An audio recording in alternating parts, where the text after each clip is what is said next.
સૌને પ્રણામ. જય જિનેન્દ્ર. બધાય સુખશાતામાં હશો. આપણે બીજા કર્મ ગ્રંથનો સ્વાધ્યાય કરી રહ્યા છીએ. સ્વાધ્યાય કરીએ પહેલા પંચપરમેશ્વરનું સ્મરણ કરી લે. નમો ર્યંતાણમ નમો સિદ્ધાણમ નમો આયર્યાણમ નમો ઉવજ્જાયાણમ નમો લો એ સવસાહનમ એસો પંચ નમુકારો સવપવપણાસનો મંગલાણમ ચ સવેસિમ પદવમ ભવઈ મંગલમ. બીજા કર્મ ગ્રંથના રચયિતા પણ શ્રી દેવેન્દ્ર સુરીજી મહારાજ સાહેબ છે, જેમાં આપણે હવે ગુણસ્થાનકનું સ્વરૂપ સમજી રહ્યા છીએ. બરાબર ને?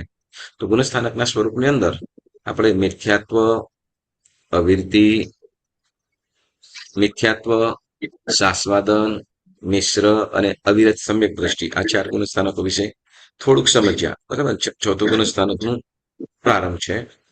તો ત્રણ ગુણસ્થાનક મિથ્યાત્વ, શાસ્વાદન અને મિશ્ર. પ્રશ્ન: ત્રણ ગુણસ્થાનકો, બરાબર, મિથ્યાત્વ, શાસ્વાદન અને મિશ્ર. તો આમાં કયું, આ ત્રણ ગુણસ્થાનકોમાં કયું ગુણસ્થાનક છે કે જે ચડતા નહીં પરંતુ જીવને પડતી વખતે આવે છે?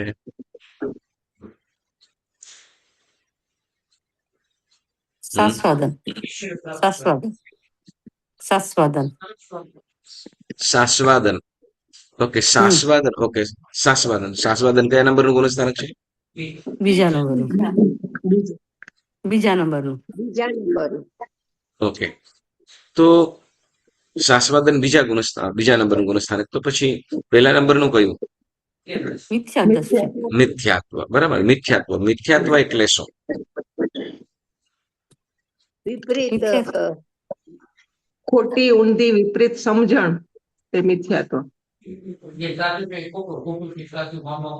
હા, જે ખોટું છે તેને સાચું અને સાચું છે તેને ખોટું માનવામાં આવે. બરાબર. જેમ કે ધર્મ પ્રત્યે રુચિ પણ નહીં ને અરુચિ પણ નહીં. મિથ્યાત્વ. મિથ્યાત્વ.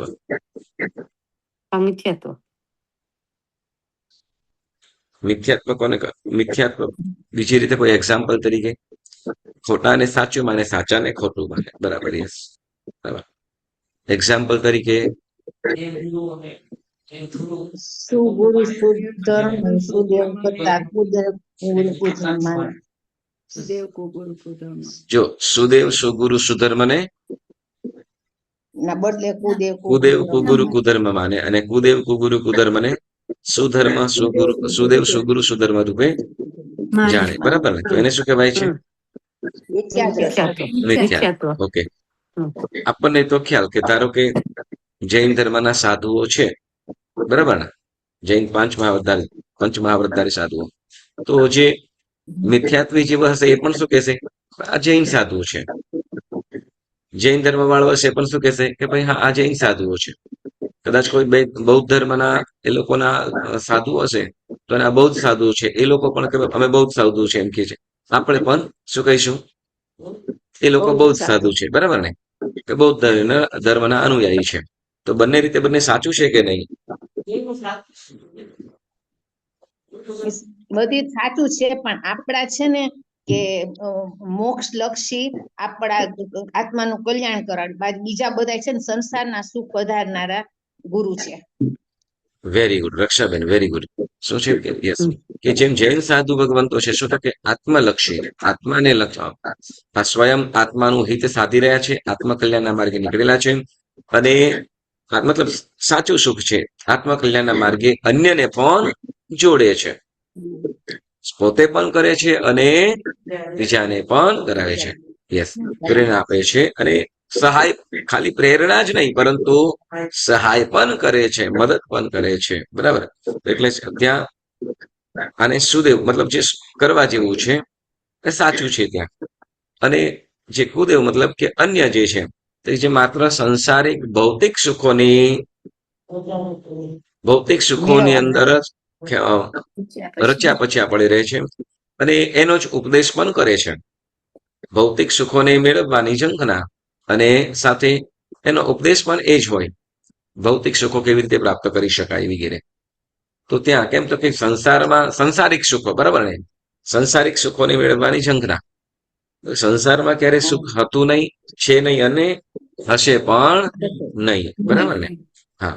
તો અહીં જે આત્મા, જે શાશ્વત સુખ છે જે ચાર ગતિથી પરે તેવા સુખને જે માને એવા સુખને બતાવે છે, તેનો માર્ગ બતાવે છે અને એ માર્ગે જતા જીવોને સહાય પણ કરે છે. તો એને અહીંયા શું કીધું છે? સુદેવ, સુગુરુ, સુધર્મ. એનાથી વિપરીત કરે જે સંસારમાં જ રજળાવે તે મિથ્યાત્વ. બરાબર. હા, તો મિથ્યા દ્રષ્ટિ કીધું. પછી આપણે શાસ્વાદન કીધું. બરાબર ને? શાસ્વાદન ગુણસ્થાનક. શાસ્વાદન એટલે શાસ્વાદન એટલે સમ્યકથી પડેલા આત્મા મિથ્યાત્વમાં હોવા છતાં પણ કંઈક એનો આસ્વાદ મિથ્યાત્વ હોવા થતા સમ્યક્ત્વની કંઈક ભાગ છે અંદર. હા, કંઈક એટલે બરાબર ને? કંઈક ભાગ જેમ છે અંદર. એક્ઝામ્પલ તરીકે મીનાબેન, એક્ઝામ્પલ તરીકે એક્ઝામ્પલ તરીકે દૂધનો ગ્લાસ હોય એને ખાલી કરી નાખે ને છે ફોર એક્ઝામ્પલ એમાં પછી પાણી ભરી દે, પણ છેલ્લે દૂધ હોય પીએ તો દૂધનો થોડોક આસ્વાદ આવે. હા, ખીર બોલો ને, ખીર ચક્રવર્તીને ખીર બોલો, વાંધો નથી. ખીરને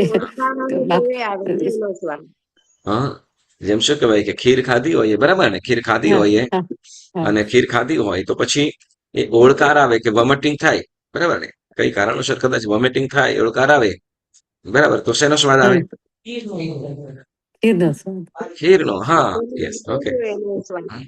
તો જેમ શું કહેવાય, જેમ ખીર, તો જેમ એ ઓળકાર આવે તે વખતે પણ સ્વાદ એનો, જે મતલબ જે આપણે ખાધું હોય ખીર, આપણે તે વખતે ઉત્તમ કહેવાતું, બરાબર. તો એનો ઓળકાર આવે તે વખતે એનો કંઈક આસ્વાદ આવે છે. તો એવી રીતે સમ્યક્ત્વ વમાઈ ગયેલું છે, મિથ્યાત્વમાં પહોંચી ગયેલો હોવા છતાં પણ જીવમાં કંઈક સમ્યક્ત્વ, એટલે શું કે કંઈક સમ્યક્ત્વ ભાવ જેવો છે. એને મિથ્યાત્વમાં હોવા છતાં પણ સાચા વિતરાગ દેવ છે એવું કંઈક કોઈક વખતે મનમાં થાય, ભાવ જાગે કંઈક ને કંઈક. તો એને શું કહેવાય છે? શાસ્વાદન ગુણસ્થાન. કયું? શાસ્વાદન. પણ એ શાસ્વાદન ગુણસ્થાનક માત્ર કેટલો સમય છે? અંતર્મુહૂર્ત. અને અંતર્મુહૂર્ત કેટલું? તો કે સામાયિક વાળું નહીં, એ તો ઉત્કૃષ્ટ અંતર્મુહૂર્ત. જેમ આપણે શું કહેવાય કે આસ્વાદ આવે ને કેટલા સમય સુધી હોય? 10 હમ, લગભગ સમય 10 બરાબર. 10 સમય, લગભગ 10 થોડા બે સમય ત્રણ સમય, બરાબર.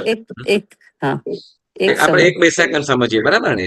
હા, અને કદાચ કોઈ અટકાવી રાખતું હોય તો વળી કદાચ 10 સેકન્ડ રમે. આમ બને તો નહીં, પણ છતાંય શું કહેવાય ભાઈ, કલાકારો છે. ઓકે, ચાલો. આપણે એવી રીતે આપણે ત્યાં શાસ્વાદન ગુણસ્થાનક છે. મિથ્યાત્વ સમ્યક્ત્વ વમીને મિથ્યાત્વ ગુણસ્થાનક હોવા છતાં મિથ્યાત્વમાં જતો થયો, એમાં કંઈક સમ્યક્ત્વનો આસ્વાદ હોય તો એને શાસ્વાદન ગુણસ્થાનક કહેવામાં આવ્યું છે. એટલે મિથ્યાત્વમાં છે પરંતુ કંઈક સમ્યક્ત્વનો ભાવ પણ રહેલો છે, તો એને શાસ્વાદન કહેવામાં આવ્યું, બરાબર. અને ત્યાર પછી આપણે મિશ્ર, કયું? મિશ્ર ગુણસ્થાનક વિશે કર્યું. મિશ્ર ગુણસ્થાનક એટલે મિશ્ર દ્રષ્ટિ ગુણસ્થાનક. ધર્મ પ્રત્યે રુચિ ને અરુચિ ને ધર્મ તરફ રુચિ પણ નહીં અને અરુચિ પણ નહીં, બરાબર. તો એને મિશ્ર ભાવ કહેવામાં આવે. હવે એક પ્રશ્ન થાય, બરાબર. કોઈ એમ કેતો હોય કે બધાય ધર્મ સરખા, બધાય ધર્મ સરખા એમ કહીએ તો બધાય ધર્મ સરખા, આ પણ સાચો ને આ પણ સાચો, આ પણ સાચો ને આ પણ સાચો. તો કયો ભાવ? મિશ્ર ભાવ, મિથ્યાત્વ ભાવ, શાસ્વદન ભાવ કે સમ્યક્ત્વ ભાવ?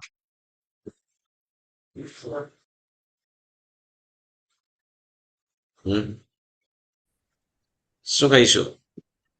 મિશ્ર ભાવ. મિશ્ર દ્રષ્ટિ ગુણસ્થાનક શું કીધું? મિશ્ર દ્રષ્ટિ ગુણસ્થાનકમાં શું કીધું? ધર્મ સાચો ને ઓલો ધર્મ સાચો. ના ના ના, ઓલો ધર્મ સાચો, ઓલો ધર્મ નહીં. મિશ્ર દ્રષ્ટિમાં નથી, ગુણસ્થાનક ની અંદર આપણે વાત કરીએ છીએ. ધર્મ પરની રુચિ પણ ન હોય અને અરુચિ પણ ન હોય. હા, ધર્મ પ્રત્યેની રુચિ પણ ન હોય અને અરુચિ પણ ન હોય, બરાબર. ધર્મ પ્રત્યેની રુચિ પણ ન હોય, બરાબર. જે રુચિ પણ ન હોય ને અરુચિ પણ ન હોય, ખ્યાલ છે ને, એને ખ્યાલ છે કે સાચો ધર્મ શું છે, સાચું શું છે, એને ખ્યાલ છે, પરંતુ એના તરફ રુચિ અરુચિ ન હોય. આનો સમય પણ માત્ર કેટલો? અંતર્મુહૂર્ત. કેટલો? અંતર્મુહૂર્ત જ છે, બરાબર. એટલે રુચિ અરુચિ, બરાબર, રુચિ કે અરુચિ જે પણ છે રુચિ કે રુચિ મતલબ કે એ ગમે પણ નહીં. ગમે એટલે રુચિ મતલબ શું કે એને ઇન્ટરેસ્ટ થી કરી આરાધના કરી એવું પણ નહીં. અને અરુચિ તો કે એના પ્રત્યે અણગમો પણ નહીં. અણગમો પણ ન હોય એટલે પછી એ શું કહેવાય, એને કઈ પડી ન. તો આવા જે ભાવ છે એને શું કહેવામાં આવ્યું છે? મિશ્ર દ્રષ્ટિ. બરાબર. પણ એમ કે બધાય ધર્મ સરખા, આ પણ સાચો ને આ પણ સાચો, એ મિથ્યા દ્રષ્ટિ છે. શું એને મિથ્યા દ્રષ્ટિ કહેવાય છે? આપણે મિથ્યાત્વના અલગ અલગ પ્રકાર કીધા, ખબર છે ને? હા 5 પ્રકારના મિથ્યાત્વ કીધા હતા, યાદ છે? હા કયા કયા? અભિગ્રહિક, સાંશયિક, અભિયોગિક, અભિગ્રહિક, અનાભિગ્રહિક, અભિગ્રહિક, અનાભિગ્રહિક, અભિનિવેશિક, અભિનિવેશિક, અનાભોગિક, અનાભોગિક અને સાંશયિક. અંશસાંશયિક. બરાબર. તો એ 5 પ્રકારના મિથ્યાત્વમાં એમ કહીએ કે આ બધા આ પણ સાચો ને આ પણ સાચો. એક શેમાં આવશે? મિથ્યા મિશ્ર મિથ્યાત્વમાં. પણ કયું? એ 5 પ્રકારના મિથ્યાત્વ કીધા એમાં કયું આવશે? એક વસ્તુ છે આ પણ સાચું, ને જેને ખ્યાલ નથી કે સાચું ખોટું શું છે, જેને ખ્યાલ જ નથી અથવા જાણવાની ઈચ્છા પણ નથી. બરાબર. તો એ પણ એક પ્રકારનું મિથ્યાત્વ જ કહેવામાં આવ્યું છે. અનાભોગિક કે અભિયોગિક? અભિગ્રાહિક થાય ને. હમ.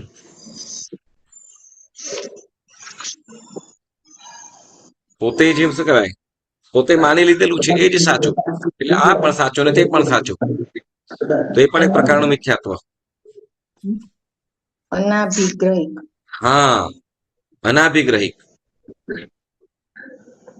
બરાબર. તો આપણે બધાય ધર્મ બધાય સાચા છે એમ, કેમ કે સમ્યક્વી જીવ છે શું કરશે? તો કે સમ્યક્વ છે એમ. તો કે સમ્યક્વ જે સુદેવ સુગુરુ સુધર્મ ઉપર એના પ્રત્યેનો એનો રાગ હશે, એના તરફની એની દ્રષ્ટિ હશે અને એને જ સાચું કહેશે. સુદેવ સુગુરુ સુધર્મને વિતરાગ પરમાત્મા, અરિહંત પરમાત્મા કે સિદ્ધ પરમાત્મા કે આચાર્ય ઉપાધ્યાય પંચ પરમેષ્ઠી અથવા એમના દ્વારા ભાખેલા પદાર્થો એ જ સત્ય છે એવું તદ્દન સત્ય કહેશે. એનો જ પક્ષ લેશે. કોણ? તો કે સમ્યક દ્રષ્ટિ જીવ. કારણ કે તો એને સત્યનો ખ્યાલ છે. બરાબર. જ્યારે મિથ્યાત્વની અંદર શું કહેવાય, તત્વ કે પદાર્થને સમજવું નહીં, જાણવું નહીં કે એની રુચિને રાખવું, એ પણ એક પ્રકારનું મિથ્યાત્વ છે. કેમ? તો કે અનંતાનુબંધી કસાય, તો કે અનંતાનુબંધી કસાય એ પદાર્થોને જાણવા સમજવાની અંદર પણ અંતરાય સ્વરૂપ બને છે. માત્ર જ્ઞાનાવર્ણ્ય કર્મ જ નહીં, માત્ર જ્ઞાનાવર્ણ્ય કર્મ જ નહીં, પરંતુ સાથે મોહની આદિ પણ ભાગ ભજવતા હોય છે. જ્ઞાનાવર્ણ્ય કર્મ શું કરે છે? તો કે એ સંજોગની અંદર જે પહોંચી ગયા, ધારો કે તમે સરસ સ્વાધ્યાયમાં અત્યારે તમે જોડાઈ ગયા બધા, બરાબર ને? આપણે સ્વાધ્યાયમાં જોડાઈ ગયા, બરાબર? હા તમે સામાયિકમાં કે સ્વાધ્યાયમાં જોડાયા, તમારી પાસે ટીવી પણ છે ને મોબાઈલ પણ છે, એ સરસ મજાની રીલ આવતી હોય બધી, હા આવે ને? હા. છતાં પણ તમે છોડીને તમે સ્વાધ્યાયમાં બેઠા, કારણ શું ખબર છે? તો કે મોહનીય કર્મ, એમાં કશાય મોહનીય કર્મ એ તમારું કંઈક મંદ છે ત્યારે જ એ છોડીને તમે બેસી શક્યા. યસ. એટલે તમને ત્યાં મોહનીય મંદ પડેલું છે ત્યારે જ તમે ત્યાં આગળ વધ્યા. એટલે ત્યાં અપ્રત્યાખ્યાનીય કહેવાનું કે ભાઈ અપ્રત્યાખ્યાનીય કેટલાક અંશે નાશ થયેલો છે અથવા મંદ પડેલું છે, ત્યારે જ આપણે જોડાઈ શક્યા. હવે ત્યાર પછી આપણને સ્વાધ્યાય માટે બેઠા, બરાબર ને? સ્વાધ્યાય માટે બેઠા. હવે આપણને ભણવામાં લર્ન કરીએ છીએ, યાદ કરીએ છીએ કે પાઠ કરીએ છીએ. હવે એમાં જલ્દી સમજણ નથી પડતી અથવા યાદ નથી આવતું, હા, અથવા યાદ નથી રહેતું. સ્મરણ શક્તિ, સમજણ શક્તિ વગેરે. તો એ જે સમજણ શક્તિ વગેરે છે એ તો કે જ્ઞાનાવરણીય કર્મના ક્ષયક્ષમથી. ખ્યાલ આવ્યો? પ્રયત્ન કરવા છતાં સંજોગે નહીં તો એમ કહેવાય કે શું કહેવાય કે આપણે પ્રયત્ન ન કરીએ, હા, યાદ નથી રહેતું એમ કરે બેસીએ જ નહીં, સ્વાધ્યાય કરીએ જ નહીં, તો કઈ આવડી જાય ખરું? નહીં આવડે. બરાબર ને? કેમ કે પરમાત્મા જેવા પરમાત્માએ પણ કેવળ જ્ઞાન પામવા માટે શું કર્યું છે? તો કે સંસાર પરિવાર છોડીને, હા, ત્યાગ કરીને એ પણ પોતે આત્મ ધ્યાનની અંદર જોડાયા છે. ત્યાર પછી કેવલ્યની પ્રાપ્તિ થઈ છે. એમને એમ પ્રાપ્તિ થઈ નથી. આપણે સ્વાધ્યાય કરવું છે તો સ્વાધ્યાય જ્ઞાનાવર્ણીય કર્મને આપણે ક્યારે દોષ દઈ શકીએ? ક્યારે દોષ દઈ શકીએ? જો આપણે અથાગ પ્રયત્નો કરવા છતાં પણ આપણે સમજવા માટે કે યાદ કરવા માટે અને છતાં પણ ન યાદ રહે ત્યારે જ્ઞાનાવર્ણીય કર્મ, તોય પણ દોષ તો દેવાય જ નહીં. કારણ કે જ્ઞાનાવર્ણીય કર્મ કઈ આપણા ઉપર કઈ કર્યું નથી. કર્યું છે પણ કોણે? બાંધ્યું કોને છે? કર્મ બાંધ્યું કોને છે? પોતાએ. આપણે પોતાએ જ બાંધ્યું છે. તો દોષ કોનો? હવે શું પોતાએ બાંધ્યું છે તો તોડવા માટેનો કે એને મંદ કરવા માટેનો પ્રયત્ન પણ કોને કરવો પડશે? આત્માને. તો ચાલો આત્માને. શું કે છે? તો કે મિશ્ર દ્રષ્ટિગુણ સ્થાનક શું કરે છે? તો કે ધર્મ ઉપર રુચિ કે અરુચિ થવા દેતું નથી. બરાબર. હવે આપણે ચોથું અવિરતિ સમ્યક દ્રષ્ટિગુણ સ્થાનકની આપણે વાત કરીએ છીએ. બરાબર. પેરેગ્રાફ આપણે વાંચીશું. બધા અંદર ચોપડીની અંદર જોઈ શકશો. પેજ નંબર 46 જૂનીની અંદર, નવીની અંદર 46 ને. ઓકે. શું કે છે?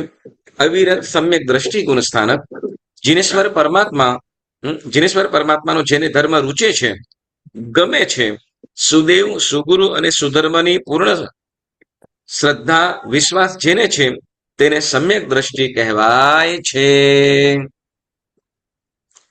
જેને વિતરાગ પરમાત્મા, બરાબર, જીનેશ્વર પરમાત્મા જેને ગમે છે, રૂચિ છે મતલબ ગમે છે, વળી સુદેવ, સુગુરુ, સુધર્મ, સુદેવ, સુગુરુ, સુધર્મ મતલબ તો કે જે સંસારના ત્યાગી છે, ત્યાગનો ઉપદેશ આપે છે, મોક્ષ માર્ગ બતાવે છે, આત્માનું સાચું સુખ બતાવે છે, સંસારના ભૌતિક કે સંસારિક સુખોથી જે વિરક્ત બનાવે છે અથવા એનો ઉપદેશ આપે છે તો એને શું કહેવાય છે? સુદેવ. જે પરમાત્માએ આત્માના હિત માટે અને સાચા સુખનો જેને માર્ગ બતાવ્યો છે એવા જીનેશ્વર પરમાત્મા, તો એ જેને ગમે છે એમનો જીનેશ્વર પરમાત્મા પ્લસ જીનેશ્વર પરમાત્માના ધર્મને બતાવતા ગુરુ ભગવંતો એ સુગુરુ, બરાબર, અને એમને બતાવેલો માર્ગ, એમને બતાવેલો કહેલો ધર્મ, જે ધર્મ ક્રિયાઓ જેમ કે તપ, આપણે કે 4 પ્રકારનું કે 4 પ્રકારે દાન, શિયળ, તપ અને ભાવ, બરાબર, અથવા બીજી રીતે કહીએ દેશવિરતિ, ચારિત્ર અને સર્વવિરતિ, આ 2 પ્રકારનો ધર્મ, અથવા બીજી રીતે 4 કહીએ, બરાબર. તો એ જેને ગમે છે, જેને ગમે છે તો એને શું કહેવાય છે? સમ્યક ગુણ, અવિરત સમ્યક દ્રષ્ટિ. ગમે છે એના પક્ષ છે, બરાબર. હવે કે છે સમ્યક દ્રષ્ટિ હોવા છતાં પણ સંસારના ભોગ સુખોને જે ત્યજી શકતો નથી, સંસારના તમામ ભોગ સુખોને અસાર, તુચ્છ, હેય સમજવા અને જાણવા છતાં તે છોડવા જે અસમર્થ હોય એવા જીવનું જે ગુણસ્થાનક તે અવિરત સમ્યક દ્રષ્ટિ ગુણસ્થાનક કહેવાય છે. સમ્યક દ્રષ્ટિ એટલે તો કે જીનેશ્વર પરમાત્મા, સુદેવ, સુગુરુ, સુધર્મનો જે રાગી છે અને એને માને છે, વળી એની વાતોને પણ માને છે, કેવા અને જાણે પણ છે. શું? તો કે સંસાર સાચું જાણે છે. ટૂંકની અંદર કહીએ આપણે શું કહેવાય? છોડવા જેવો સંસાર, છોડવા જેવો સંયમ લેવા જેવો અને મોક્ષ મેળવવા જેવો. આ 3 તત્વોને 3 પદોને સરસ સારી રીતે જાણે છે અને માને છે સંપૂર્ણ રીતે, કોઈ પણ શંકા વગર, બરાબર. પરંતુ છતાંય એ સંસારના ભોગ સુખોને છોડી શકતો નથી, બરાબર. ઘણા કારણો હોઈ શકે. જાણે છે શું? તો કે સંસારના ભોગ સુખ એવા છે, સંસાર અસાર છે, તુચ્છ છે, બરાબર, તુચ્છ સાવ હલકું, બરાબર. વળી હેય એટલે ત્યાગવા જેવું પદાર્થ કે હેય ગઈને ઉપાદેય, હેય ગઈને ઉપાદેય, હેય એટલે છોડવું, જ્ઞેય એટલે જાણવું અને ઉપાદેય એટલે આચરણ કરવું, બરાબર. હેય એટલે છોડવું, જ્ઞેય એટલે જાણવું અને ઉપાદેય એટલે એનું આચરણ કરવું, બરાબર. એમ એટલે જાણે છે, સમજે છે, પરંતુ છતાં પણ જે છોડવા માટે અસમર્થ છે, એટલે એ છોડી શકતો નથી. બરાબર. તો એવા જીવનું જે ગુણસ્થાનક એને અવિરત સમ્યક દ્રષ્ટિ ગુણસ્થાનક કહેવાય છે. બરાબર. હવે કે છે આ ગુણસ્થાનકે રહેલા જીવો 3 પ્રકારના સમ્યક્ત્વ વાળા હોય છે. બરાબર. એટલે આ ગુણસ્થાનકે રહેલા જીવો જે સમ્યક્ત્વ વાળા ગુણસ્થાનકો ક્યાં? તો કે 3 પ્રકારના હોય છે. કયા કયા? ઔપસમિક, ક્ષયોપસમિક અને ક્ષાયિક સમ્યક્ત્વ. બરાબર. હવે જો અહીંયા દર્શન સપ્તકની વાત કરશે, ઓલરેડી આપણે ત્યાં પહેલા કર્મ ગ્રંથની અંદર પણ આવી ગયું હશે, પણ જો આપણે શું કહેવાય શું કહેવાય તમારે બધા છે ને આ ધીરજલાલ દયાલાલ પંડિતજીને ખૂબ આભાર માનજો. કદાચ પર્સનલી કદાચ અત્યારે છે કે નહીં ખબર નથી મને, પણ કદાચ ક્યાંક એનો પરિવારનો પણ મળે તો થેન્ક યુ કહેજો. કેમ કે જે અમે લોકો જે મૂળ કર્મગ્રંથ બનતા તો ખાલી દર્શન સપ્તક એટલો જ શબ્દ આગળનું ચાલી જાય, ખાલી દર્શન સપ્તક છે. અહીંયા તમને બધું આખું ફરીથી ને કમ્પ્લીટ કરીને આપે. કદાચ બીજો કર્મ કેવો વિશ્વાસ હશે કે શું કહેવાય કે મંબાસાના શ્રાવક સાવિકા ભૂલી ગયા હશે. હા, એને કદાચ એવું એટલે નહીં તો શું કહેવાય કે પહેલો કર્મગ્રંથ તમારે બાય હાર્ટ જોઈએ જ છે, ત્યારે જ આગળ વધાયું એમ. પણ અહીંયા બહુ સરસ રીતે આપણને સમજાવે છે. શું કે છે? તો કે જ્યાં અનંતાનુબંધી 4 અનંતાનુબંધી 4 કઈ અનંતાનુબંધી 4 કયા કયા? વર્તમાન માયાનો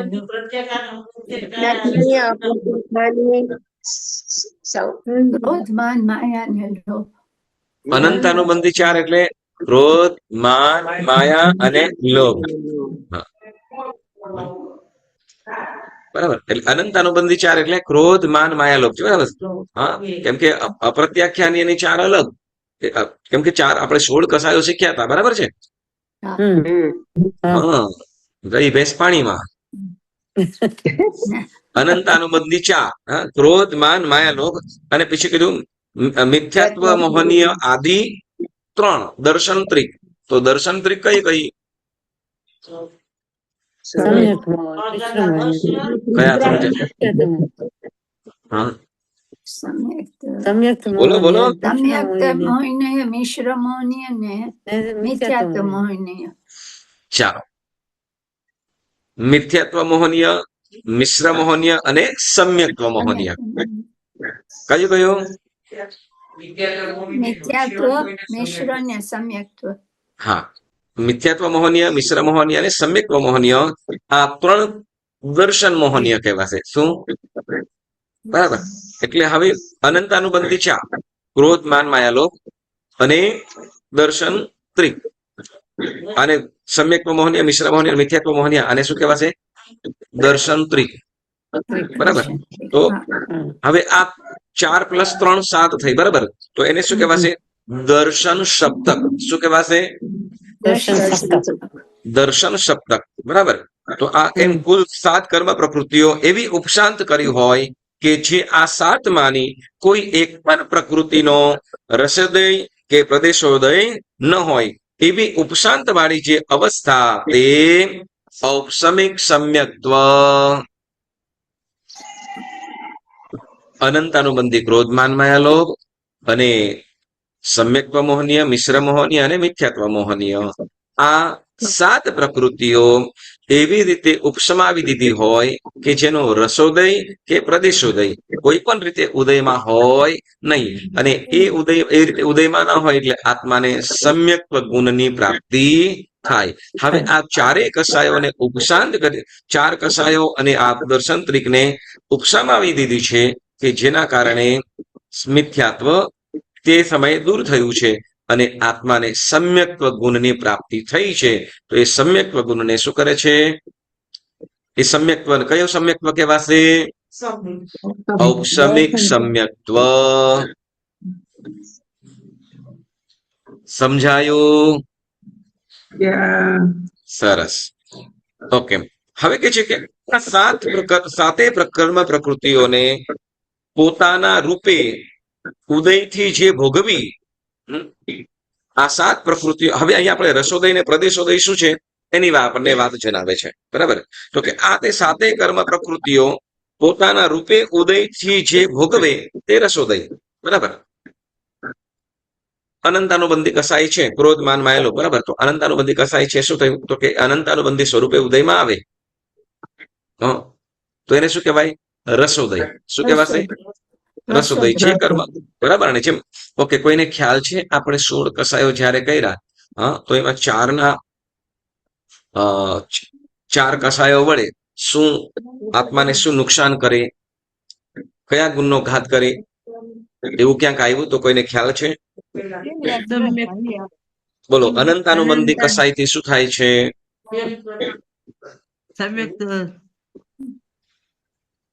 સમ્યક્ત્વ પ્રાપ્ત થાય.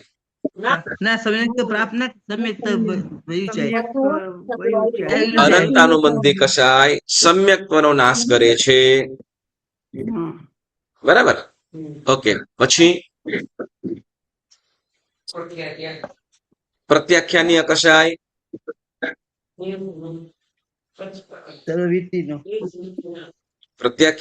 અપ્રત્યાખ્યાનીય કસાય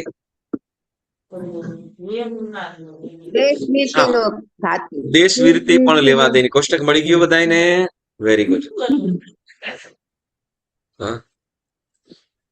તો કે દેશ વિરતિ ગુણસ્થાનક ન આવવા દે એટલે નાનું સરખું સમ્યક્ત્વ તો હોય પરંતુ નાનું સરખું પચખાન પણ કરવા દે નહીં, બરાબર? પછી પ્રત્યાખ્યાનીય કસાય સર્વવિરતિ પ્રાપ્ત ન થવા દે, બરાબર?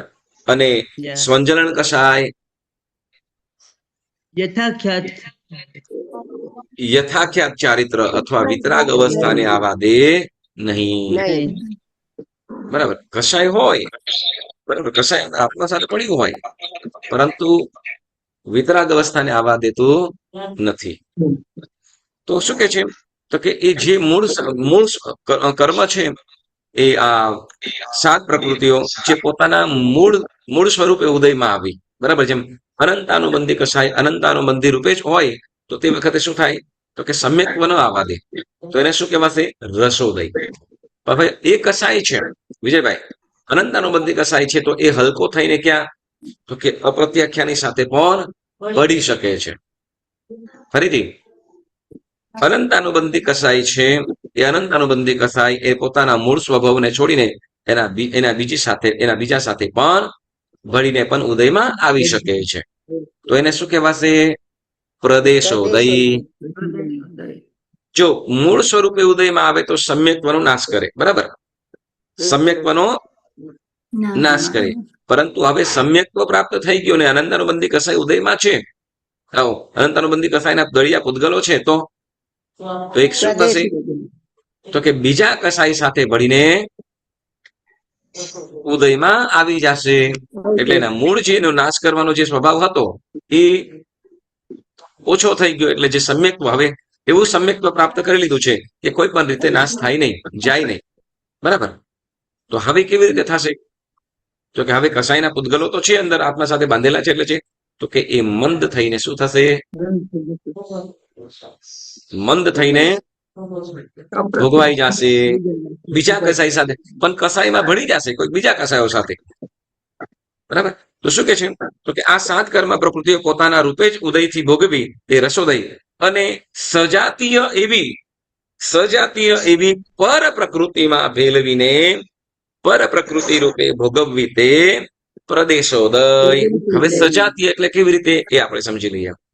સજાતીય એટલે જેમ કે અનંતાનુબંધી ક્રોધ, બરાબર? અનંતાનુબંધી ક્રોધ છે તો અનંતાનુબંધી ક્રોધ, હવે એ ક્રોધ મૂળ સ્વરૂપે ન આવતા એ પ્રત્યાખ્યાનીય ક્રોધની અંદર ભળી જાય.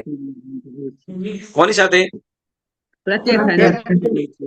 માન સાથે નહીં, પરંતુ કોની સાથે? ક્રોધ સાથે. ક્રોધ છે તો ક્રોધ સાથે ભળી જાય.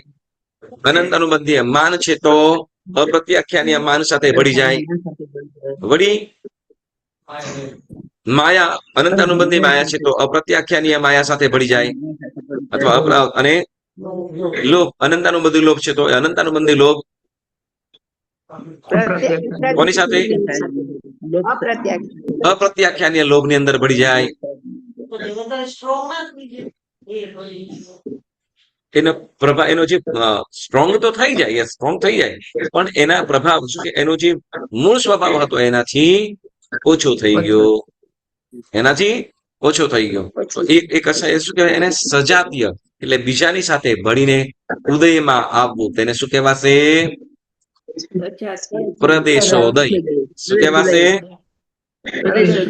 પ્રદેશોદય. યસ, બરાબર.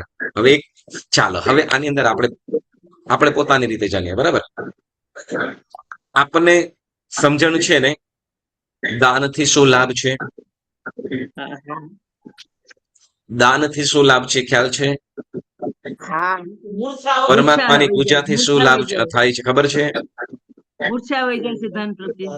હેલો, ખ્યાલ છે ને? હા કે ના બોલો ખાલી. બરાબર ને? છતાં પણ આપણે છોડી શકતા નથી, ત્યાગી શકતા નથી. કારણ શું? તો કે અનંતાનુબંધિત તો નથી. પરંતુ પ્રત્યાખ્યાની કસાઈ હોય તો 4 મહિને તો છૂટી જાય કે નહીં? અપ્રત્યાખ્યાનીનો સમય કેટલો કીધો? 1 વર્ષ. 1 વર્ષ. બરાબર, તો 1 વર્ષની અંદર તો મમત્વ છૂટી જાય કે ના છૂટી જાય? હેલો, 1 વર્ષની અંદર તો આપણો એક લોભ છે કે ક્રોધ માન માયા લોભ કસાય મંદ પડી જાય કે ના પડી જાય? શું વાત કરો? આખી એની શું કહેવાય એની વેલિડિટી છે, એની એક્સપાયરી ડેટ જ 31 વર્ષનું છે. તો કર્મ પ્રમાણે હોય ને. એની એક્સપાયરી ડેટ જ કેટલી છે? વર્ષની. બરાબર ને? રિન્યુ થઈ જાય, રિન્યુ થઈ જાય કે ઓટોમેટિક રિન્યુ થઈ જાય. ઓકે, ચાલો આગળ વધીએ આપણે. જેમ આપણી પાસે કોઈ જૂની વસ્તુઓ છે, બરાબર, જૂની વસ્તુઓ છે, બરાબર. આપણે અનંતાનું બધી અપ્રત્યાખ્યાની કસાઈનો અપ્રત્યાખ્યાની કસાઈ છે તો અપ્રત્યાખ્યાની સમયની 1 વર્ષ, બરાબર ને? પરંતુ આપણી પાસે 5 વર્ષની કે 20 વર્ષનો સંગ્રહ પણ પડ્યો છે જેનો ઉપયોગ નથી કરતા. એવું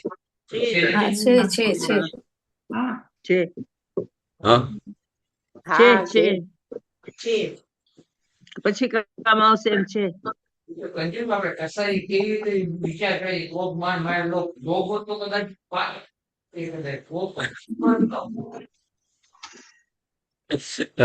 ચાલો પાછું બોલો.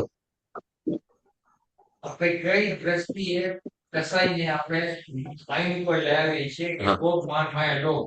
લોભ હોય તો કે તમે કીધું કપડા આપણા ઘરમાં પડ્યા તો 5 વર્ષ કપડા લોભ બરાબર છે. પણ લોભ તો કે 1 વર્ષ સુધી ચાલવાનો છે. હા, યસ યસ, વિજયભાઈ કે છે પ્રશ્ન છે કે જેમ કપડા વગેરે છે તો 5-7 વર્ષ સમજીએ, બરાબર, પણ ક્રોધ ક્યાં 1 વર્ષ સુધી ટકવાનો છે? ક્રોધ ક્યાં 1-2 વર્ષ સુધી ટકવાનો છે? આવ જાવ થાય. એ સાંભળો, મારી પાસે 2 જ કાન છે ભાઈ, 2 જ કાન છે, વધારે નથી. હા, અને પાછું સંભળાય છે. એક પુષ્પાબેન બોલે છે, પુષ્પાબેન બોલવા દે પછી આપણે.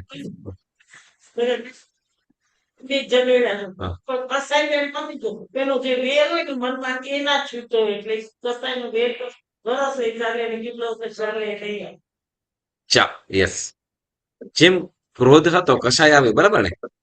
કસાય હતો, કસાય ક્રોધ આવ્યો, કોઈ પર ગુસ્સો થયો તો કે ગમે તે, તો હવે એ કસાય છે, બરાબર. તો કદાચ 1-2 કલાકની અંદર શાંત થઈ ગયો, બરાબર. 1-2 કલાક 3 કલાક 1 દિવસ શાંત થઈ ગયો, પણ પછી હવે એ કેવી રીતે આખું વર્ષ ચાલે? તો કે ના, આપણે ત્યાર પછી એની સાથે કદાચ અબોલા કરી લઈએ, અથવા આપણે એને જોતા અથવા ગમે તે આપણા મનની અંદર છે એને શું નથી બોલવું, નથી વાત કરવું, હા, ઇગ્નોર કરીએ, તો આ પણ એક પ્રકારની શું છે? એક ક્રોધની જ ધારા ચાલી રહી છે. શું કહેવાશે એને? એ પણ એક, કેમ કે લેસ્યા જે કહેવામાં આવી છે એ પણ કસાયાનો ભાગ જ છે. લેસ્યાઓ ખ્યાલ છે ને? હા, તો એ પણ એક પ્રકારનું શું છે? આ કસાયનો જ ભાગ છે. ઓકે, તો હવે એટલે મૂળ સ્વરૂપે ના આવે. હવે આપણે શું રસોદય ને પ્રદોષોદયની વાત છે, બરાબર? ક્યાંક આપણે ભટકી ના જઈએ. તો રસોદય ને પ્રદેશોદય એટલે તો કે છે કસાયો પોતાના મૂળ સ્વરૂપે જ ઉદયમાં આવે. અનંતાનુબંધી કસાય છે તો અનંતાનુબંધી સ્વરૂપે જ ઉદયમાં આવે. કેમ કે અનંતાનુબંધી કસાય ઉદયમાં આવે ત્યારે સમ્યક્ત્વને રહેવા દેતું નથી, સમ્યક્ત્વ ગુણનો નાશ કરે છે, બરાબર. પણ જ્યારે સમ્યક્ત્વ અથવા વિશેષ ગુણ પ્રાપ્ત થઈ ગયો છે અને હવે એક અથવા બીજી રીતે કે અનંતાનુબંધી કશાય અપ્રત્યાખ્યાનીય કે પ્રત્યાખ્યાનીયની અંદર ભળીને ઉદયમાં આવે તો એને શું કહેવાશે? પ્રદેશોદય. મૂળ સ્વરૂપે ઉદયમાં ના આવે, પરંતુ એની બીજી સજાતી, એમ કીધું. શું સજાતી? એટલે ક્રોધની સાથે ક્રોધ, માનની સાથે માન, માયાની સાથે માયા, લોભની સાથે લોભ. બરાબર. એટલે જે સ્ટ્રોંગ છે એના કરતા થોડા મંદ થઈ જાય. બરાબર. યસ. અને સાથે કદાચ એવું પણ બની શકે કે પ્રદેશોદયની અંદર ઓછું થયું નહીં કે ઓલું છે તો એ પ્રત્યાખ્યાનીય છે તો અનંતાનુબંધની અંદર આવી શકે, એવું બની શકે? તો કે હા, આવી શકે. એ રીતે પણ પ્રદેશોદય થઈ શકે. એ પ્રસંગે જો પ્રસંગ આવશે તો આપણે એની વાત કરીશું. બરાબર. શું કે છે? અનંતાનુબંધી કસાયને જેમ કે અનંતાનુબંધી કસાયને અનંતાનુબંધી રૂપે ઉદયમાં ભોગવવા તે તેનો રસોદય છે. અને અનંતાનુબંધી કસાયના દલિકોને અપ્રત્યાખ્યાનીય આદિમાં ભેળવીને અપ્રત્યાખ્યાનીય આદિ રૂપે અપ્રત્યાખ્યાનીય આદિ એમ કીધું છે. અનંતાનુબંધી કસાય છે તો શેમાં કીધું? તો કે અપ્રત્યાખ્યાનીય આદિ, એટલે અપ્રત્યાખ્યાનીય પણ હોઈ શકે, પ્રત્યાખ્યાનીય પણ હોઈ શકે, અને સ્વંજલન પણ. આદિથી આ ત્રણેય પણ લઈ લેવાના. બરાબર. તો પ્રત્યાખ્યાનીય આદિ રૂપે ભોગવા તે અનંતાનુબંધીનો પ્રદેશોદય અર્થાત ક્ષયોક્ષમ કહેવાય છે. બરાબર. એટલે કેટલોક એનો ક્ષય પણ કર્યો અને ઉપશમાવી દીધું છે, અને એના પૂતગલોને શું કર્યું છે? શાંત કર્યા, ઉપશાંત કર્યા. તો એને શું કહેવાશે? ક્ષયોક્ષમ છે. તેવી જ રીતે મિથ્યાત્વ મોહનીયને, હવે કે છે આગળનું, મિથ્યાત્વ મોહનીયને મિથ્યાત્વ મોહનીય રૂપે ભોગવવી તે મિથ્યાત્વ મોહનીયનો રસોદય. મિથ્યાત્વ મોહનીય કર્મ છે એ મિથ્યાત્વ મોહનીયના પૂતગલો છે. એ મિથ્યાત્વ મોહનીયના પૂતગલોને મિથ્યાત્વ રૂપે જ ભોગવવા. બરાબર ને? મિથ્યાત્વથી શું થાય છે? મિથ્યાત્વ મોહનીયના પૂતગલોમાં ઉદયમાં આવતા શું થાય છે? તો કે આત્માને જે સમ્યક્ત્વ ગુણ પ્રાપ્ત થયેલો છે એ નાશ થઈ જાય છે, દૂર થઈ જાય છે, અથવા ઢંકાઈ જાય છે. બરાબર. તો શું કે છે કે મિથ્યાત્વ મોહનીયનો શું કીધું? મિથ્યાત્વ મોહનીય અને મિથ્યાત્વ મોહનીય રૂપે ભોગવવા તે મિથ્યાત્વ મોહનીયનો રસોદય, અને મિથ્યાત્વ મોહનીયને સમ્યક્ત્વ મોહનીય અને મિશ્ર મોહનીય રૂપે બનાવીને ભોગવવી તે સમ્યક્ત્વ મોહનીય અને મિશ્ર મોહનીયનો રસોદય કહેવાય. પરંતુ મિથ્યાત્વ મોહનીયનો પ્રદેશોદય અર્થાત ક્ષયોક્ષમ કહેવાય છે. શું કે છે કે મિથ્યાત્વ મોહનીય, બરાબર, મિથ્યાત્વ મોહનીય, અહીંયા શું કીધું કે મિથ્યાત્વ મોહનીય છે. તો મિથ્યાત્વ મોહનીયના જે પૂતગલો છે મિથ્યાત્વ સ્વરૂપે જયારે ભોગવે તો એને શું કહેવાય છે? રસોદય. શું કહેવાશે? રસોદય. બરાબર. પણ હવે હા, મૂળ સ્વરૂપે એટલે મિથ્યાત્વ છે, જેનો પ્રભાવ શું કે છે? તો કે મિથ્યાત્વ મોહનીયના પૂતગલો ઉદયમાં આવતા આત્માને જે પ્રાપ્ત થયેલો સમ્યક્ત્વ ગુણ ઢંકાઈ જાય છે અથવા નાશ પામે છે. બરાબર. પણ પછી કીધું કે એ મિથ્યાત્વ મોહનીય અને સમ્યક્ત્વ મોહનીયને મિથ્યાત્વ મોહનીયને સમ્યક્ત્વ મોહનીય અને મિશ્ર મોહનીય રૂપે બનાવીને ભોગવવી તે સમ્યક્ત્વ મોહનીય અને મિશ્ર મોહનીયનો રસોદય કહેવાય. બરાબર. પરંતુ મિથ્યાત્વ મોહનીયનો પ્રદેશોદય અર્થાત ક્ષયોક્ષમ કહેવાય છે. એટલે હવે જો સમ્યક્ત્વ મોહનીય છે અને મિશ્ર મોહનીય, આ બંને પણ શું છે?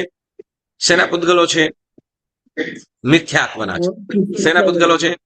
મિથ્યાત્વ. ફરીથી મિશ્ર મોહનીય અને સમ્યક્ત્વ મોહનીય, આ બંને પૂતગલો છે એ શેના છે? મિથ્યાત્વ મોહનીયના જ પૂતગલો છે.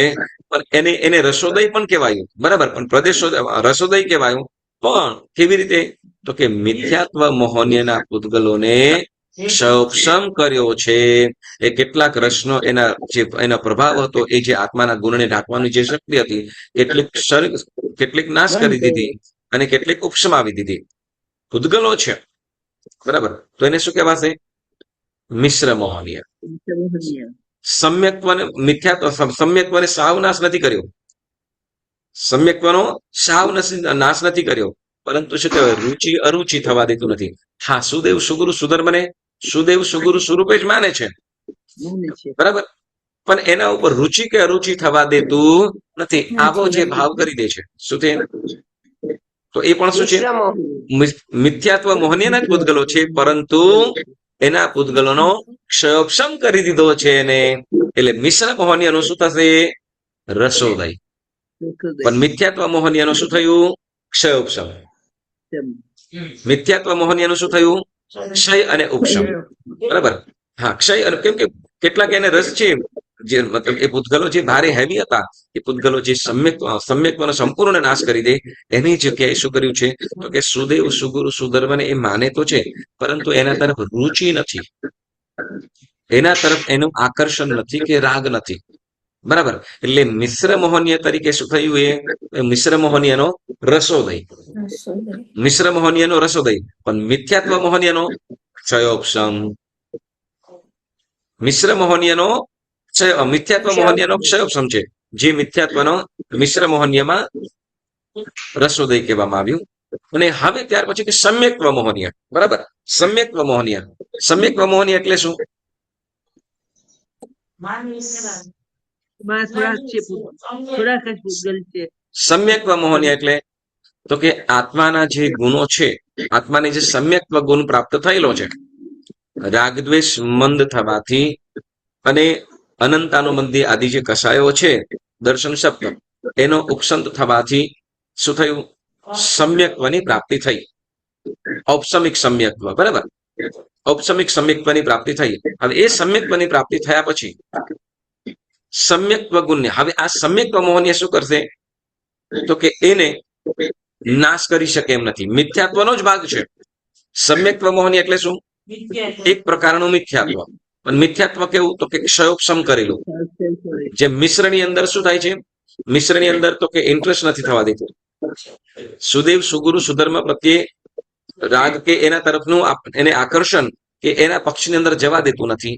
હવે સમ્યક્ત્વ મોહનીય એ તો કે વિતરાગ પરમાત્માને સંપૂર્ણ રીતે માને છે, જાણે છે, એના ધર્મની આરાધના પણ કરે છે, સામાયિક પણ કરે છે, પ્રતિક્રમણ વગેરે પણ ક્રિયા પણ કરે છે, પરંતુ ક્યારેક ક્યારેક નાની નાની વાતો પર શંકા કુશંકાઓ કરે. થોડાક ત્યાં શું કહેવાય, સમજણ ના અભાવે થોડાક શંકાઓ ખરાવે, એટલે શુદ્ધ સમ્યક્ત્વની પ્રાપ્તિ થવા દે નહીં. સમજાયું?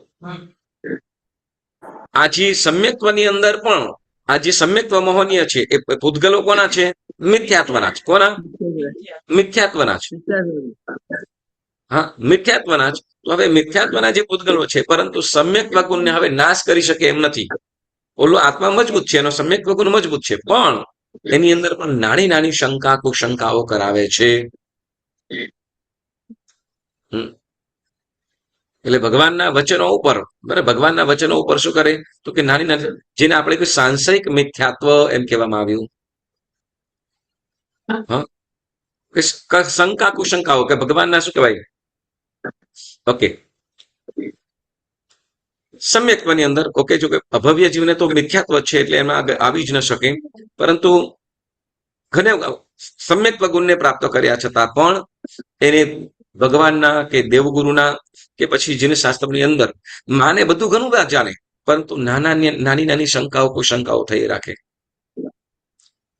પ્રશ્ન થવા વસ્તુ અલગ છે. પ્રશ્ન થવા સમજણના અભાવે, બરાબર, અથવા આપણી મારી સંપૂર્ણ એવી બુદ્ધિ નથી કે જે આપણને પ્રશ્ન ન થાય. ચોક્કસ પ્રશ્ન થવા એ વસ્તુ અલગ છે. પ્રશ્નનો જવાબ શું થાય, પ્રશ્નને પ્રશ્ન હોય તો એનો જ્ઞાની પાસે અને એનું એ પ્રશ્નનો જવાબ મળી શકે, બરાબર, પરંતુ શંકાનું કોઈ સમાધાન નહીં. શંકાઓ કુશંકાઓ કર્યા રાખે. તો આ શંકા કુશંકાઓ કરાવે છે, એ કોણ કરાવે છે, સમ્યક્ત્વ મોહનીય. જે સમ્યક્ત્વ મોહનીય પણ શું છે, તો કે મિથ્યાત્વનું જ, બરાબર, પરંતુ મિથ્યાત્વ મૂળ સ્વરૂપે હોય તો કે સમ્યક્ત્વ ગુણને નાશ કરી દે છે. તો એ મિથ્યાત્વ. મિશ્ર તો કે સમ્યક્ત્વને જાણવા છતાં, સામે હોવા છતાં પણ રાગ કે એને શું કે એને એના તરફ જઈ ન શકે, બરાબર, રુચિ ન થવા દે. તો શું કહેવાય, રુચિ અને અરુચિ બંને ન થવા દે. તો એ મિશ્ર મોહનીય. અને સમ્યક્ત્વ મોહનીય, તો કે સમ્યક્ત્વ ગુણને પ્રાપ્ત થઈ ગયો છે. જૈન ધર્મને સારી રીતે માને છે.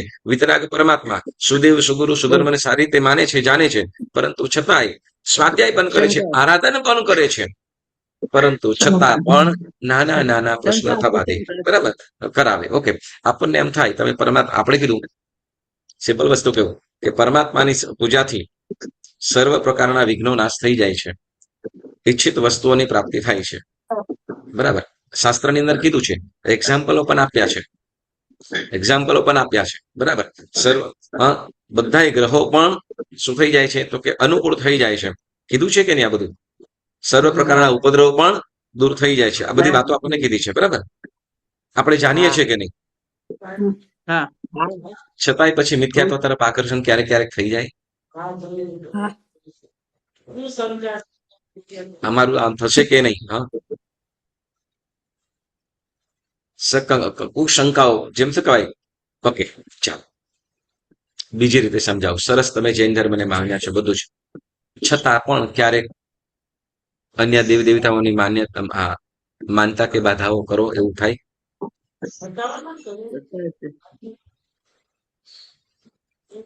ઓકે, ચાલો તમને બીજી રીતે સમજાવો, બરાબર. અહીંયા ધારો કે, બરાબર, આપણે દૂર નથી જવું. ધારો કે તમે સંસારિક સુખ માટે મણિભદ્રજી દેવને, આજે ગુરુવાર એટલે ઘણાશ્રી પણ તમે જોવા મળશે, બરાબર. હકીકત જે છે, હવે જો સાંસારિક સુખ માટે, વિજયભાઈ, સાંસારિક સુખ માટે જો કદાચ આપણે ત્યાં માંગણી કરતા હોઈએ કે મારું આ કાર્ય અટકેલું છે, કે મારું આમ થઈ રહ્યું છે, તો એના માટે થઈને આપણે શું કરીએ, ત્યાં મારું આ કામ થઈ જાય એના માટે આપણે ત્યાં જઈને શ્રીફળ ભગવાનની આગળ કે પછી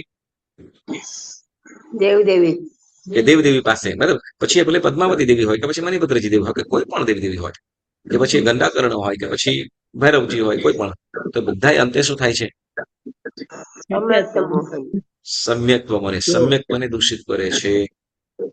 કેમ કે ત્યાં સંસારની સંજ્ઞા પરમાત્માના વચનો ઉપર આપણને વિશ્વાસ નથી.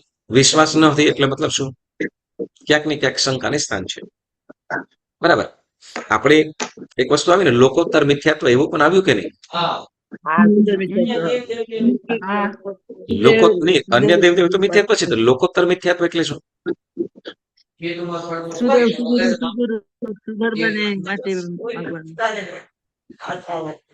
તીવ્ર આસક્તિથી સમ્યક દ્રષ્ટિ જીવોને પણ ખરાબ છે, નાશ જ પામવાનું, સંસાર સુખની માગણી કરવાની. ગમે તે દેવી પાસે પાસે આપણે માગણી કરીએ કઈ. 5 પ્રકારનું મિથ્યાત્વ મળી ગયું લાગે છે. 2 પ્રકાર, લૌકિક ને લોકોત્તર. છે ને? ચાલો, ઓકે. લૌકિક લોકોત્તર મિથ્યાત્વ એટલે તો કે વિતરાગ પરમાત્મા, બરાબર. હા, યસ, વિતરાગ પરમાત્મા પાસે આપણે શું માંગવું જોઈએ? તો કે સંસારથી નિસ્તાર થવા માટેની જ માંગણી, અથવા શું કે મને કદાચ ભવની અંદર પણ મળો તો શું, તો કે મને મોક્ષ માર્ગને વિશે હું ગમન કરી શકું, મોક્ષ સુધી પહોંચી શકું, તો એવો મને સંજોગ પ્રાપ્ત કરાવજો, એવી આપણે ત્યાં પ્રાર્થના કરીએ છીએ, બરાબર. પણ એની જગ્યાએ કે પરમાત્માની સેવા પૂજા ભક્તિ કરતા પણ છેલ્લે માંગીએ શું, તો કે એ પરમાત્મા પાસે પણ સંસારિક સુખોની માંગણી કરીએ, તો એને લોકોત્તર મિથ્યાત્વ કહેવામાં આવ્યું. પરમાત્માની આપણે પૂજા કરીએ અંતે શેના માટે? સર્વ જીવોનું કલ્યાણ અને રાગદ્વેષથી અને અજ્ઞાનથી કાયમ માટેનો છુટકારો, બરાબર. એ જ આપણે માંગણી હોવી જોઈએ. રાગદ્વેષ અને અજ્ઞાનતાથી કૈવલ્યને પ્રાપ્ત કરવું અને શું રાગદ્વેષથી દૂર થવું, બરાબર. તો એને એ સમ્યક્ત્વ માંગણી કીધી. સમાહી મરણમ ચ બોહિલાભો, સમ્યક્ત્વની મને પ્રાપ્તિ થાય, જો તમારું શરણ પ્રાપ્ત થજો, તમારું શાસન મને મળજો. તો આ જે આપણે જે ભાવના ભાવીએ છે, તો એ ત્યાં શું છે? એ સમ્યક્ત્વ કીધું. પણ સેવા પૂજા ભક્તિ વગેરે કર્યા પછી શું, તો કે આ બધા પુણ્યથી મારું શું થજો, તો કે મારું આ કાર્ય અટકેલું છે કે સંસારના સુખે સંસારિકના ભૌતિક સુખની માંગણી કરીએ તો એ લોકોત્તર મિથ્યાત્વ કહેવામાં આવ્યું છે, બરાબર. ઓકે, તો આપણે ત્યાં પણ એટલે આપણે વાત હતી ક્યાં, તો કે સમ્યક્ત્વ મોહનીયની, બરાબર ને? સમ્યક્ત્વ મોહનીય એટલે સમ્યક્ત્વ મોહનીય હોતે છતે પણ શું થાય છે, તો કે સમ્યક્ત્વ મહોનીય સમ્યક્ત્વ ગુણ પ્રાપ્ત થયેલો છે એમાં નાની મોટી શંકા કુશંકાઓ કરાવી રહ્યા છે. બરાબર. અર્થાત એટલે કે મિથ્યાત્વ મોહનીયનો પ્રદેશોદય અર્થાત ક્ષયોપશમ કહેવાય છે. એટલે મિશ્ર મોહનીય રસોદય કહેવાય, પરંતુ મિથ્યાત્વ મોહનીયનો મિથ્યાત્વ મોહનીય છે. બરાબર ને? હવે મિથ્યાત્વ મોહનીય શેના કયા સ્વરૂપે આવ્યું છે? મિશ્ર મોહનીય સ્વરૂપે. તો આ મિથ્યાત્વ મોહનીય મિશ્ર મોહનીય સ્વરૂપે આવ્યું એટલે તો કે મિથ્યાત્વ મોહનીયનો પ્રદેશોદય અને મિશ્ર મોહનીયનો રસોદય. બરાબર. તો એવી રીતે શું થશે? તો કે મિશ્ર મોહનીય અર્થાત પ્રાથમિક શું કે છે સમ્યક્ત્વ મોહનીય અને મિશ્ર મોહનીયનો રસોદય કહેવાય, પરંતુ મિથ્યાત્વ મોહનીયનો પ્રદેશોદય અર્થાત ક્ષયોપશમ કહેવાય. એટલે મિથ્યાત્વ મોહનીય જ્યારે મિશ્ર મોહનીય સ્વરૂપે એ સમ્યક્ત્વ મોહનીય સ્વરૂપે ઉદયમાં આવે ત્યારે એ મિથ્યાત્વ મોહનીયનો પ્રદેશોદય કહેવાય છે. બરાબર. અર્થાત ઔપસમિક સમ્યક્ત્વમાં આ મિશ્ર મોહનીય રસોદય કહેવાય, પરંતુ મિથ્યાત્વ મોહનીયનો પ્રદેશોદય કહેવાય છે, ક્ષયોપશમ કહેવાય છે. પ્રાથમિક ઔપસમિક સમ્યક્ત્વમાં આ દર્શન મોહનીયનો રસોદય કે પ્રદેશોદય હોતો નથી. જ્યારે પ્રાથમિક એટલે સૌ પ્રથમ વાર જ્યારે સમ્યક્ત્વની પ્રાપ્તિ કરે, સૌ પ્રથમ વાર જ્યારે સમ્યક્ત્વની પ્રાપ્તિ કરે ત્યારે આ ઔપસમિક શું કીધું? તો કે આ જે મિથ્યાત્વ મોહનીય છે, મિશ્ર મોહનીય કે સમ્યક્ત્વ મોહનીય, આનો કોઈ પણ રીતે ઉદય હોતો નથી. એટલે સમ્યક્ત્વમાં આ દર્શન મોહનીય એટલે પ્રણય સમજી લેવાનું. ઓકે, દર્શન મોહનીય એટલે પ્રણય. કઈ મિથ્યાત્વ મોહનીય, મિશ્ર મોહનીય અને સમ્યક મોહનીય. હા, કે રસોદય કે પ્રદેશોદય હોતો નથી. સર્વથા શાંત અવસ્થા હોય છે, એટલે એકદમ શાંત હોય છે. પરંતુ અનંતાનુબંધીનો ક્ષયોપશમ પ્રદેશોદય હોય છે, તથા શ્રેણી સંબંધી ઉપશમમાં દર્શનત્રિકનો ઉપશમ ના હોય છે. અને અનંતાનુબંધીની મુખ્યત્વે વિસંયોજના અને મતાંતરે ઉપશમ ના હોય છે. એટલે અનંતાનુબંધી હોય છે એ પણ શું થઈ જાય છે? ઉપશાંત થઈ જાય છે. શું થઈ જાય છે? અનંતાનુબંધી પણ શું થઈ જાય છે? એકદમ ઉપશાંત. એટલે કોઈ પણ રીતે ઉદયમાં એ અંતર્મુહૂર્તમાં સુધી આવે નહીં. બરાબર. એટલે એની બીજું ઉપશાંતના પણ કીધું, અને બીજો શબ્દ શું કીધું? વિસંયોજના. શું? વિસંયોજના એટલે તો કે એને ઉપશાંત કરી દેવું. આ બીજો શબ્દ આપણને મળ્યો. બરાબર. હવે શું કે છે?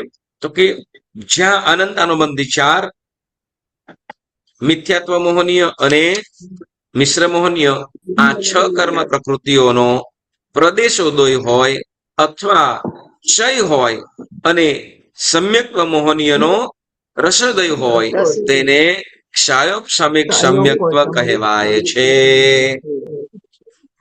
6 પ્રકૃતિઓ કીધી: અનંતાનુબંધી અને મિથ્યાત્વ મોહનીય અને મિશ્ર મોહનીય. બરાબર. એનું શું કર્યું છે? એનું શું કીધું? તો કે 6 કર્મ પ્રકૃતિઓનો પ્રદેશોદય હોય. પ્રદેશોદયનો મતલબ શું? બોલો, પ્રદેશોદય એટલે શું? 6 કર્મ પ્રકૃતિઓનો પ્રદેશોદય. હા, પણ પ્રદેશોદય એટલે શું? આપણે શરૂઆતની અંદર જ વાત કરી. અનંતાનુબંધીનો પ્રદેશોદય એમ કીધું. આની અંદર ક્ષયોપશમ કહેવાય છે. એકમાં બીજું ભળી જાય. હા, એકમાં બીજું ભળી જાય. હા, જેમ કે વેરી ગુડ, એક્સેલન્ટ વિજયભાઈ, એક્સેલન્ટ. અનંતાનુબંધી કસાય છે એ પોતાના મૂળ સ્વભાવને છોડી એ કસાય અપ્રત્યાખ્યાની અંદર ભળી જાય. બરાબર. કયાની અંદર? અપ્રત્યાખ્યાની અંદર ભળી જાય. એટલે ઉદયમાં છે, પરંતુ સમ્યક્ત્વને નાશ કરી શકતો નથી. હવે સાથે મિથ્યાત્વ મોહનીય અને મિશ્ર મોહનીય એ બંનેના પૂતગલો પણ કોની સાથે ભળી જાય? તો કે સમ્યક્ત્વ મોહનીયની અંદર. સમજાયું? અનંતાનુબંધી કસાય છે કોની સાથે ભળી જાય? અપ્રત્યાખ્યાની અંદર. બરાબર. અપ્રત્યાખ્યાની અંદર અથવા અપ્રત્યાખ્યાની સાથે પણ એ બંને પાછા કદાચ પ્રત્યાખ્યાની અંદર પણ બંને ભાઈઓ ભેગા થઈને ત્રીજાની અંદર પણ ભળી જાય એવું બની શકે. એવું પણ બની શકે. તો એવું એને પણ શું કહેવાશે? પ્રદેશોદય. પણ આપણે સમ્યક સંબંધી અત્યારે વાત છે એટલે ત્યાં સુધીનું રાખીએ. તો કે અનંતાનુબંધી કશાય છે એ પ્રત્યાખ્યાનીય સાથે ભળી ગયા. અને બીજા બે કયા બીજા બે? મિથ્યાત્વ મોહનીય અને મિશ્ર મોહનીય. આ બંને કોની સાથે? તો કે સમ્યક્ત્વ મોહનીય સાથે ભળી જાય. હવે એની સાથે ભળવું હોય એટલે શું કરવું પડશે? એની સાથે ભળવું હશે એટલે શું કરવું પડશે? એક છે ને એક મૂવી આવ્યું હતું, બરાબર, એક મૂવી આવ્યું હતું તો એની અંદર શું કે એની પાસે સ્કૂલમાં ભણવા જવા માટે એની પાસે પૈસા નથી. તો એને શું કીધું? તો એક કામ કરશું કે સ્કૂલમાં ભણવા માટે પૈસા થોડી જરૂર, યુનિફોર્મની જરૂર પડે. શું? યુનિફોર્મની જરૂર પડે. શું યુનિફોર્મ સીવડાવી લે અને તું સ્કૂલની અંદર ભળી જાય. સ્કૂલની અંદર શું કરે છે? બધા એટલા બધા છોકરાઓ હોય, કોને ખબર પડવાની છે? તો કહેવાય શું કે હા, પણ કਦੇ પકડાઈ ગયા તો કે યુનિફોર્મ છે, એમને સ્કૂલ ચેન્જ, યુનિફોર્મ ચેન્જ ને સ્કૂલ ચેન્જ. હા, બરાબર. હવે એને શું કહેવાય? એ જલ્દીમાં અમારે છે ને થતું હતું. જોકે એક બે દિવસની અંદર ખ્યાલ નતો આવ્યો. અમારે તપોવનમાં છે ને અમારે white and white school, white and white pant shirt white and white હોય, બરાબર, પહેરતા હોઈએ. હવે એમાં જોકે નિરીક્ષકો હોય, બધું બધાને બધું ધ્યાન હોય, પણ કદાચ હશે કોઈ, કદાચ મહેમાન કે કોઈનો ભાઈ એવી રીતે, તો એક છોકરો છે ને લગભગ બહારેથી આવતો તો અને સ્ટુડન્ટ જેવો છે એટલે એ છોકરાઓ સાથે ભળી જાય. હવે વ્હાઈટ એન્ડ વ્હાઈટ કપડા અતિથિ ગૃહની અંદર રોકાઈને પછી આવીને ત્યાં જમી કરીને સ્કૂલમાં ના જાય, પણ જમીને પાછો નીકળી જાય. હા, જોકે એક દિવસ કેમ કે નિરીક્ષક હોય કાયમ માટે હોય એટલે ખ્યાલ આવી જાય, બરાબર, એ બધું ધ્યાન. પછી ખબર પડે પછી તરત બોલાવીને પૂછ્યું, એને નહીં પૂછ્યું પણ આ છોકરો કોણ છે? તમારા પાછળનો છે કે શું છે? તો કે પાછળનો તો ખબર નથી તમને કોણ છે.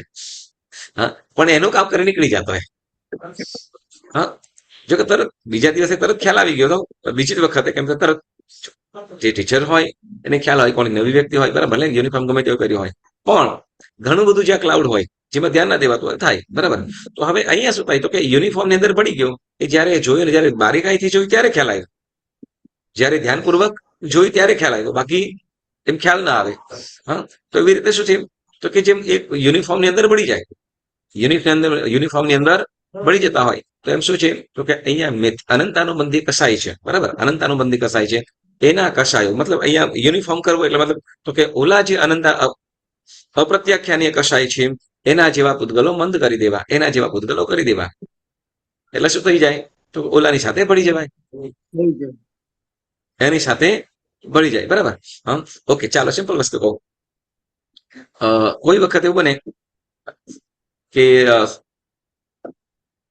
કોઈ પ્રસંગ હોય, મહોત્સવ જેવું હોય, તો શું કહેવાય કે એ મહોત્સવને જોવા માટે અથવા ગમે તે બીજો કોઈ કાર માટે એના જેવો કપડા પહેરીને ચપલંગા પહેરીને ધાર્મિક હોય તો ચપલંગો પહેરીને ત્યાં પહોંચી જાય, બરાબર. તો ઓલા આ મહેમાન છે, આ પણ લગ્નમાં ઘણી વખત કરતા છે, લગ્નની અંદર સારા તૈયાર થઈને પડી જાય. કોના તરફથી? ભાઈ તો કન્યા વાળા હોય તો એવી રીતે ગયા હોય કે અમે વરપક્ષના છે, વરપક્ષ વાળા હોય તો કે અમે કન્યા પક્ષના છે.